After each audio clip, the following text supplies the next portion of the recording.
Now let's talk about how to transfer funds. There is basically two main options. One is centralized exchanges and the other one is bridges. So first, let's talk about centralized exchanges. For example, Binance, OKX, KuCoin. They might be a very convenient way to trade CFX, which is the native token of Conflux. And the good thing is that users can normally deposit fiat or digital assets on these exchanges, and then they can trade them for CFX. After that, they can withdraw that CFX to their Conflux wallet, for example, the Fluent or MetaMask or Ledger that we mentioned before.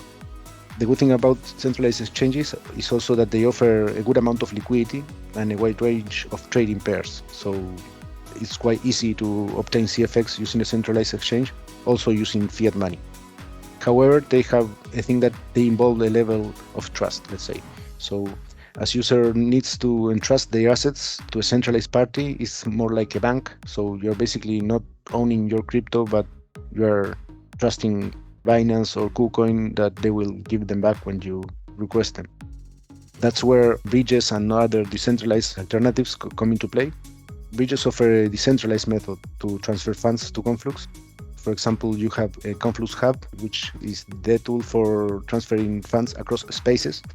But when we are talking about transferring funds across different chains, the most used protocols are Meson or Seller Bridge.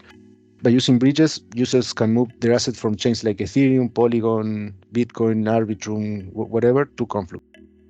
The good thing about that is that this allows you to maintain the control of your funds and you don't need to rely on centralized third parties, like it is the case for centralized exchanges. Ultimately, the choice between centralized exchanges and bridges depends on individual preferences and the specific needs of the user itself. So when talking about transferring funds across spaces, this is where we talk about ConfluxHub. Let me show you quickly how to do a cross-chain transfer.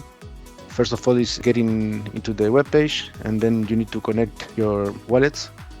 I have already connected Core Chain and eSpace Chain.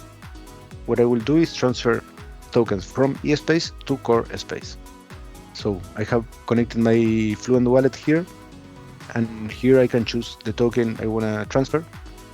And I will transfer one CFX from my Fluent wallet here to my Fluent wallet, the same wallet, but on mainnet.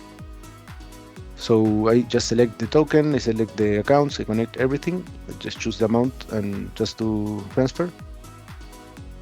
Here you can see the information of the transaction you want to send. And I should be receiving one CFX on Conflux mainnet. You can see the confirmation is quite fast. And for doing this, we are using the cross-space call internal contract I mentioned on the previous lesson. And this is how you use ConfluxHub. Then there is another way to fund your mainnet accounts, which is of course using cross-chain bridges that enables you to fund your accounts from different chains. Me personally, I like using Meson.